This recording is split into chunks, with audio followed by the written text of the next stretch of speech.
Chilling tales for dark nights.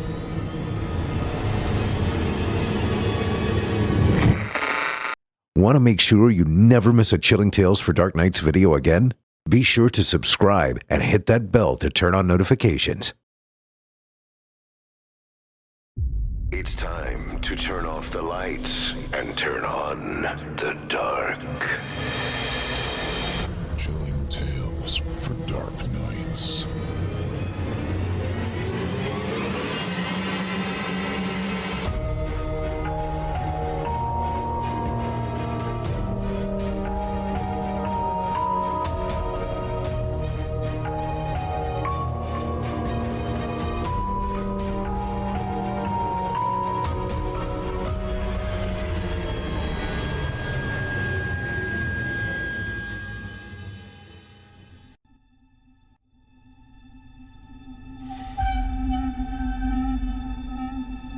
Good evening, listener.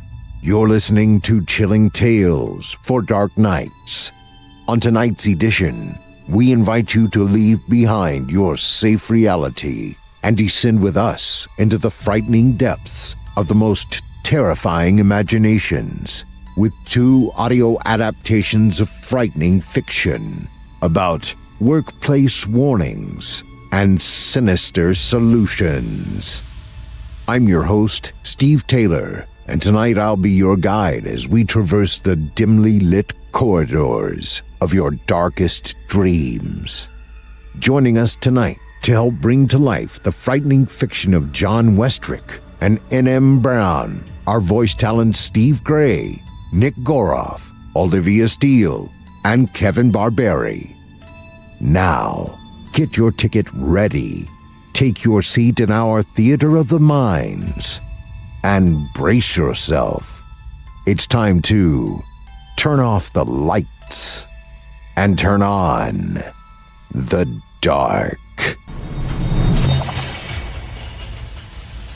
Our first tale this evening is written by John Westrick and performed by Steve Gray and Nick Goroff. A clattering noise, mist, and a stranger makes for a horror-filled evening for the unfortunate night shift employee at the local convenience store. Who is the stranger? What is the stranger? And will it be an encounter the terror-stricken employee will survive? This story is one that will make you think, feel, and possibly help you understand a little more about what lies in the corners. Now, without further ado, I present to you Night Shift.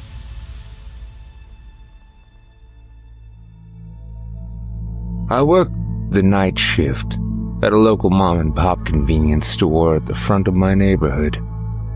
We sell snacks, drinks, milk, bread, all the normal stuff that people need but aren't willing to make a traditional run to the grocery store for. There was talk about adding a gas pump out front, but it hasn't happened yet. As a result, the night gets a bit slow at times. Of course, we got our usual druggie who strolls in to get his soda or to use the bathroom. But sometimes, I'll sit at the counter for nearly an hour before someone strolls in. It can get a bit boring at times, but I've always got a good book or a YouTube video to keep my mind occupied. I'm supposed to clean the store in the slow periods of my shift, and I do, but that never takes me long. Each night, usually around 1, 2 a.m., I finish the chore list and find myself surfing the web or plop down enjoying some novel. The night of the encounter was like any other day. It had been slow. The store was quiet. No one had come in for an hour. I was rereading my favorite Stephen King book when I heard a thudding sound coming from the inventory room. I jumped at the noise. I know, not very brave of me, but I hadn't expected it. Besides, I was at a pretty intense part of my book. I looked up at the digital clock sitting on the counter, and it read 3:12 a.m. I didn't really think anything of the noise. I just assumed it was something that fell off one of the shelves. Even still, I felt a chill crawl its way down my spine. I remember glancing outside and seeing a sea of thick fog blanketing the landscape. This wasn't too uncommon. There was a lake across the street from the store, and occasionally fog would drift in. Still, I couldn't recall a time when the fog was quite as thick as this. I remember thinking that something could be standing out there watching me, and I wouldn't even know. But it was more than that. At that moment, I knew there was something out there. It was instinctual, a primal sense developed over years. The hairs on the back of my neck stood up, and goose flesh began to break out all over my arms. I was too frightened to get up from my spot at the cash register. I knew that I ought to investigate the sound in the back room, but I couldn't get my body to respond. I sat there, unable to look away from the glass front door, trying desperately to peer through the thickening fog. I couldn't see anything, but I was certain that if I turned away now, then the thing in the dark would rush forward. The fear was multiplying, growing into a living creature trying to tear its way from my stomach. I felt cold sweat begin to pour from my brow, streaming into my open eyes and causing them to sting. I couldn't blink. I was too worried about the consequences if I did when I saw it. 2 pinpricks of light cut through the dense fog, temporarily blinding me. My panic rose to a crescendo, and my heart beat out of my chest. I half ducked behind the counter when I saw the figure approaching the door. My hand slid across the underside of the counter to find the panic button that would alert the police when the door swung wide. A burly man in a green jacket and black pants came strolling in, an amused look on his face. He looked at me and raised an eyebrow. Hey, mister, you okay? You look like you've seen a ghost. I sighed and felt a physical weight lift off of me. I looked at him and said, "Yeah, sorry, man. You just startled me. Couldn't see you approach the door until you opened it with all that fog out there." Hey, I hear you there. I could hardly see the road in front of me. Honestly, it's a bit unnerving out there. It makes you think some strange thoughts," said the man, looking a bit pensive. "Right. I could have sworn that someone was out there. I mean, I guess you were," I said with a nervous laugh. "Yeah, I was. It's nights like this that makes one think." I felt uncomfortable with his answer. He just remained there, motionless, staring at the door to the back room. I still hadn't investigated the noise in the back, and the man's blank look made me feel uneasy. The silence in the room was beginning to weigh on me, and I couldn't take one more moment of it. I asked, "Think about what?" The man smiled a toothy grin. Life, death, and all the moments in between. I try not to think about the first two too often. After all, who can truly know? Anyone can, if they're willing to pay the right price for it, said the man, a hungry look gleaming in his eyes. You might be right. There's always a price to pay for knowledge. I mean, I'm pretty sure Adam and Eve learned that lesson, and aren't we still paying for it today? True enough, I suppose. But how is one supposed to live when one doesn't know the reason for existence? I guess it is our duty to do the best with what we have in front of us. And damn the truth, huh? What truth? No one's truth is true. Many claim to have answers, but few have more than just hot breath. Because many are liars, the truth doesn't exist? That doesn't seem to be an accurate conclusion either. Does there have to be a singular truth? Why must it be universal? Can't something be true to one and not true for the other? I would say that truth by its essence must be true to all, or else it isn't the truth. A truth to you but not another is not the truth at all. It's merely a solution. Are you content to live a life of solutions rather than one of true knowledge? The question is superfluous. Of course, I'd rather live a life of universal knowledge, but who knows such truth? And if I claim to know the truth, what would you say to that? I'd say you're either insane or a liar. Honest enough answer? But I am neither. I am something more. When one sees the truth, they know it. So look and see for yourself. He took a couple of steps forward, coming fully into the light, and I noticed his features for the first time. He had a severe look, a hawkish nose that looked as if it had been broken at least once. The landscape of his face was a jumble of cracks and wrinkles, dominated by a large scar that started right below his nose and continued through his lips, stopping at his jawline. It was the man's eyes that made me feel the most uneasy. They were as black as tar, and they drilled into me. Making eye contact with the man was like looking directly into a black hole. They seemed to draw you deeper. There was a little light shining in the middle of the man's pupil. I watched as it bounced and glowed, coming closer then drawing away. It was as if it was beckoning me to follow. When I saw that gleam, I wanted nothing more than to follow it, and damn the consequences. There was a beauty to the way it pulsated that held me captivated. I looked and saw and knew that there were secrets to be found in those depths. I also knew that if I followed the light, there would be no coming back. But I didn't care. I wanted to know. I wanted to see.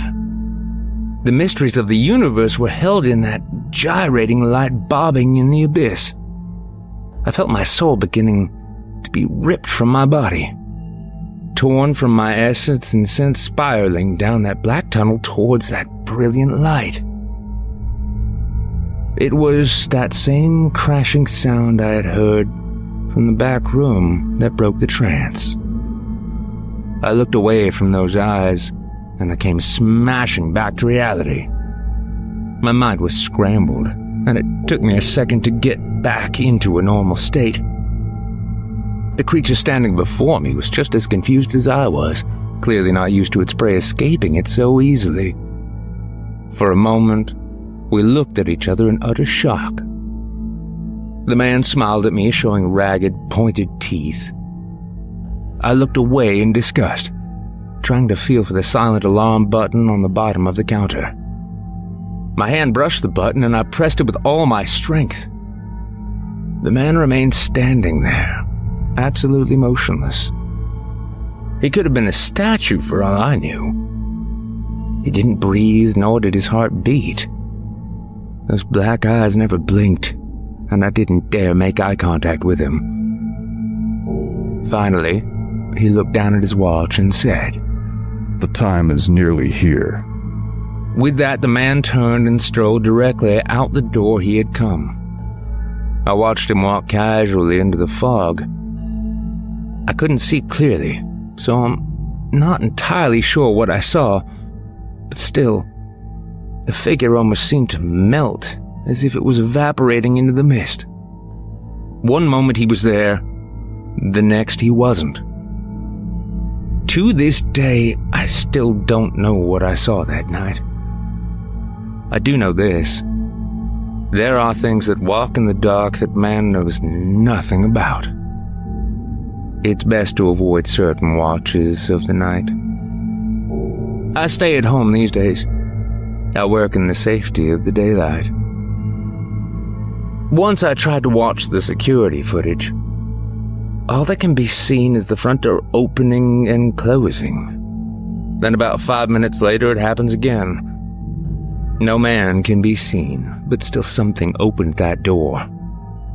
You can see my lips moving as if I am talking, but there's no audio when the conversation can't be heard. And that's the proof. I tried to watch the backroom footage. All that can be seen is a box of sodas busting as it falls from the top shelf. Then a few more minutes pass, and the whole metal rack holding the boxes of soda is knocked over. I don't know what saved my life. I do know this. I am still alive, and I intend on staying that way. I'd like to be able to explain to you what happened that night, but I am just as in the dark as you might be. Stories are supposed to wrap up nice and neat into a perfect little ribbon. But when does life follow those rules? We each live and die on this rock. We love, we hate, we fight, we make peace, and many of us don't even know why we are here. I don't claim to know the answers. All I know is this. I am still breathing, and some answers aren't worth the price.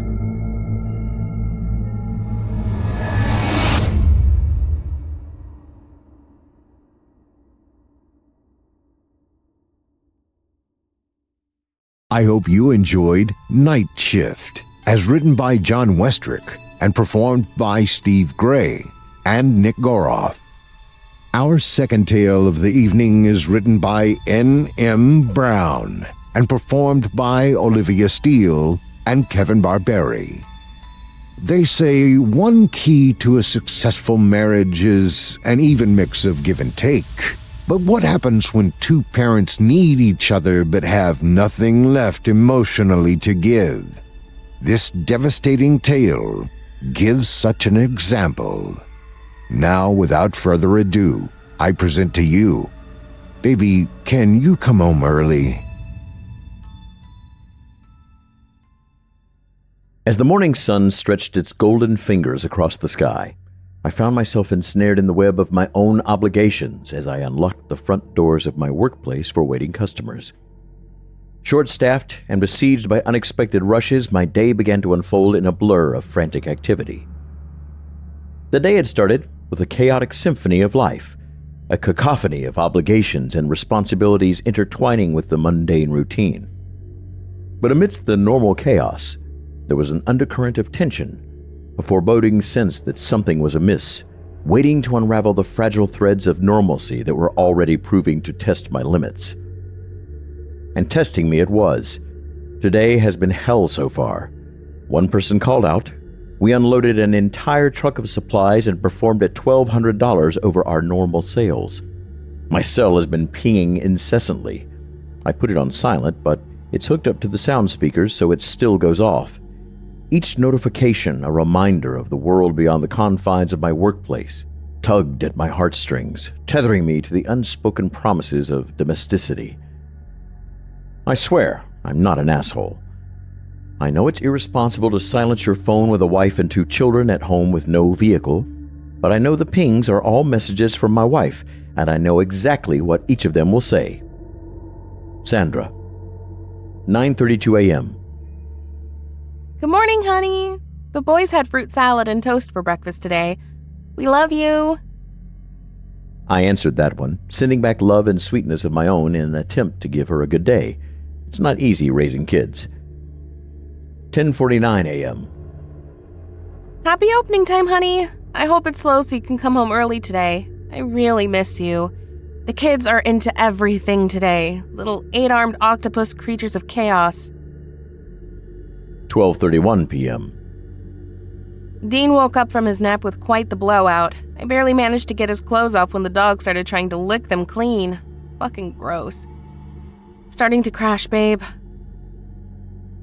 12:34 p.m. Is it slow? Do you think you could come home early today? They're not listening to me. It's impossible to get anything done. Dean won't sleep, Allie is constantly bored, and Turan keeps eating everything in the house. Things are an absolute shit show. Please help. I seriously contemplate not answering. I know the answer I'm about to give her isn't one that she wants to hear. It isn't slow, and as I said earlier, we're short one person. 12:36 p.m. Baby, can you please come home early? Marco got to leave early yesterday, and he doesn't have 3 kids. That means today is your day. Please, I feel like I'm drowning. My gut wrenches as I disconnect the phone from the speaker to send a response. I love you, baby. I'll take the kids out when I get home. It doesn't look like it'll be an early day for me. In fact, I may even be a little late. I'm sorry. You got this, honey. Winking, smiling emoji. A customer at the front counter clears his throat in annoyance, bringing my attention back to the task at hand. I'm sorry, sir, I responded. What can I get for you today, man? He looks at the menu board like it was written in Aramaic. What kind of meat do you have? I glance back at the board in spite of myself, where it clearly says in bold letters that we have fish, shrimp, ground beef, shredded pork, and chicken. I repeat the list to him nonetheless. 1 pork taco, please, he replies, thankfully ignorant of my annoyance. Okay, great. Black beans or pinto? The man smiles gratefully and nods his head. Yes. Yes. What does that mean? Does he want both? One or the other? So you'd like both? No problem. I smile and turn around to relay the order. No, black beans, he stammers agitatedly. Of course, sir. We got you covered. Your food will be up shortly. It wouldn't be so bad if this wasn't almost every interaction I've had with a customer for this entire week. No one reads, no one listens, and we aren't allowed to say jack shit about it. Sandra calls me as I'm counting the register. Hey, babe, I answer. I'm on my way out. Just have to count the register. I can hear the boys playing in the background. There are only 2 of them, but it sounds like my wife's center stage at a 3-ring circus right now. Sandra doesn't respond, just hitches breaths into the phone between sobs. They are crazy today, David. All I've done is yell at them and cry. I'm not cut out for this. She wails. Sandra, it's going to be all right. I'll be home soon, and then I can take over for a little. Would you rather be here dealing with a world full of assholes or only have to deal with 2 of them in the comfort of your own home? To which she hangs up. Damn it. But as the day drew to a close and the sun dipped below the horizon, my thoughts turned homeward, a beacon of hope guiding me through the darkness. With each passing mile, my heart quickened with anticipation, a drumbeat heralding my imminent return to the arms of my beloved family. I'd come home, relieve Sandra, and we would all have a good night. I even stopped off at a gas station and bought her some flowers to make up for being insensitive over the phone. I did love and miss them throughout the day. I only wish Sandra could be a little stronger mentally is all. She pulls petty shit. For instance, I tried calling her the entire way home, hell-bent to sweet-talk her into bliss. But every time I tried to call back, it went straight to voicemail.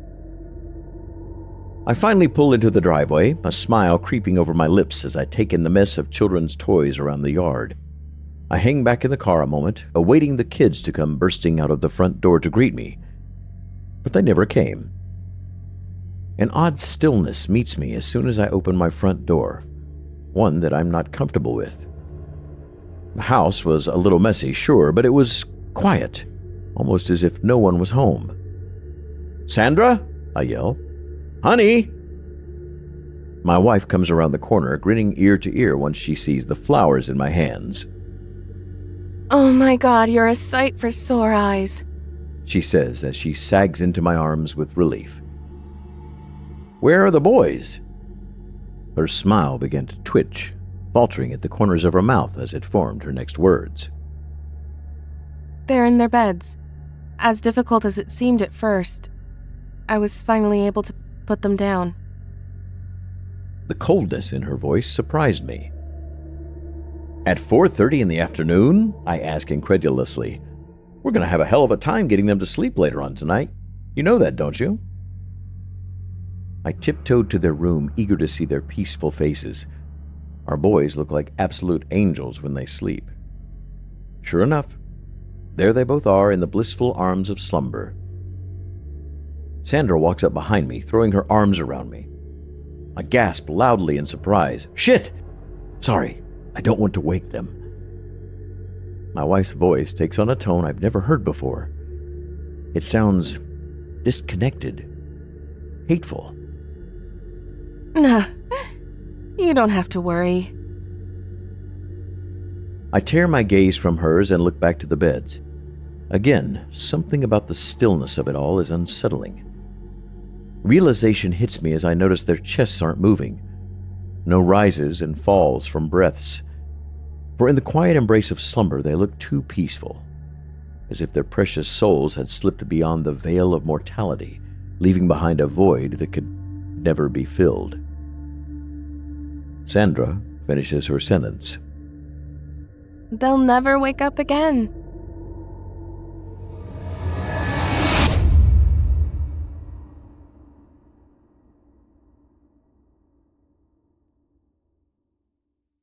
I hope you enjoyed Baby, Can You Come Home Early? As written by N.M. Brown and performed by Olivia Steele and Kevin Barbare. Although, is enjoyed even the right word in this case? Well, on to the shows. Longtime resident Otis Gyrie has his very own show here on our network, Scary Stories Told in the Dark, which you can hear every Sunday night. We also have Eric Peabody's Horror Hill, a podcast dedicated to some of our deeper and darker tales. We hope you check him out. And Drew Blood's Dark Tales airs Fridays, featuring some southern down-home horror. And don't forget to check out the Fear from the Heartland archives, featuring more than 120 episodes. Well, friends, our weekly descent into the depths has just about come to a close. But before we go, I'd like to take a moment to thank you for joining us for tonight, and remind you to take a moment to stop by our iTunes page and leave Chilling Tales for Dark Nights a 5-star review and a kind word, and follow us on Facebook, X, and Instagram if you've not done so already.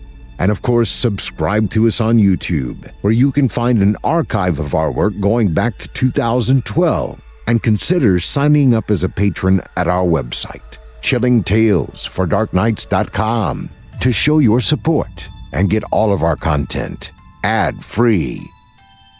I'm your host of the evening, Steve Taylor, and it's been a pleasure. Tune in again next week when we once again turn off the lights and turn on the dark. Sweet dreams, listener. Sweet dreams. Chilling Tales for Dark Nights.